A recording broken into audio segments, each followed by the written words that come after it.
Hey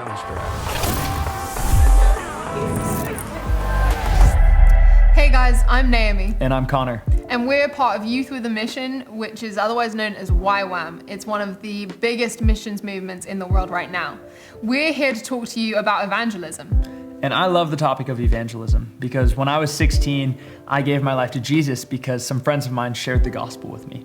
You see, I didn't grow up in a Christian home. I wasn't going to church on a weekly basis, and I was pretty uninterested with God. And my friends and my family, they thought that I was happy and I had a fulfilled life on the outside, but really, I was filled with loads of hopelessness, insecurity, anxiety, and all these things. My life was kind of falling apart.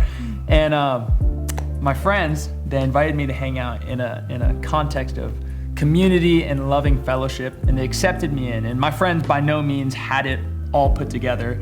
They were messy and they were sorting out their lives and they were trying to follow Jesus the best that they could. But they simply shared with me what Jesus had done, who he was, his life, his death, his resurrection. And I remember when they shared that with me, it gripped my heart because I had always thought that God, if he even existed, was far off. But they explained to me that because of Jesus' death, he was really close to me. And that doesn't really sound like evangelism, but it was. And because of that, I am now a Christian 5 years later.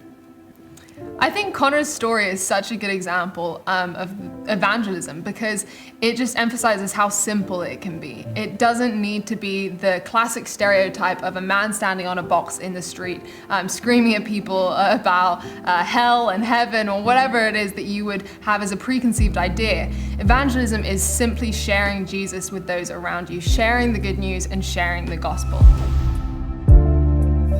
So what is the gospel? Well, the gospel is what we typically call the good news of the message of Jesus. So the Apostle Paul in Romans chapter 1 says that the gospel is the power of God for salvation to all who would believe. It's the reality that we were once separated from God because of our sin, but Jesus came down to earth, lived a sinless life, died on a cross in our place, and rose again so that we would have eternal life and relationship with God. It's that simple. As believers, we are called to know God. That is the sole purpose of the gospel. It points us to God so that we can see him, know him, and have relationship with him. And there is no age restriction for that. I gave my life to Jesus when I was 5 years old, and since then it has been a process of getting to know him more fully and just walking with him side by side. As well as knowing God, the other thing that we're called to do is actually make God known. And the awesome thing with this is that although we may think that that's just for people in church leaders, for example, or people we look up to, actually that's for everyone. No matter how old you are, you can share the gospel because again, it is so simple. It's just sharing who Jesus is with those around you. Think about your best friend. If you were to tell your parents about your best friend, it would be pretty easy. You know their face, you know their voice, you know their mannerisms. You probably have a lot of shared experiences with them as well. But now think about telling your parents about a classmate or someone you don't know so well. It's a lot harder, isn't it? And it's the same with God. The more time you spend with him and the better you get to know him, the easier it will be for you to tell your friends, your family, maybe even a stranger on the street about him. Exactly. Because knowing God and making God known, it's not really a task that we just have to check off of a list. It's more of a life that we get to lead. For example, I was at the mall with my friends one time, and I was on the escalator going upstairs. And I saw that there was a guy behind me with a cross earring, and I complimented it, and then I asked if he knew what the cross represented. He said that he didn't, so I asked if I could share, and he said yeah. So I walked with him to his work in the mall, and I shared with him the message of the gospel of Jesus, and he actually decided to give his life to Jesus, and I returned and gave him a Bible. And not every story will be the same.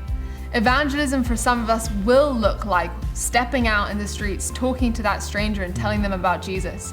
But for a lot of us, it'll just be living lives where we are set apart from our friends, where we're choosing different things and we're able to influence them through that. A lot of the time, evangelism we like to think is either words or action, but it's not just one or the other, it's both. And we need to be willing to follow God's leading in both of those areas. I look back on my teenage years and I wish I would have been able to start a relationship with God earlier. but I just didn't have anyone in my life who was sharing the gospel with me in word or deed. So I want to encourage you, who are some friends in your life who need to hear the message of the gospel and are waiting for someone to share the love of Jesus with them? And I encourage you to let that start from a place of knowing God, being familiar with his voice, being familiar with his leading, and let that just come out of your life in an overflow.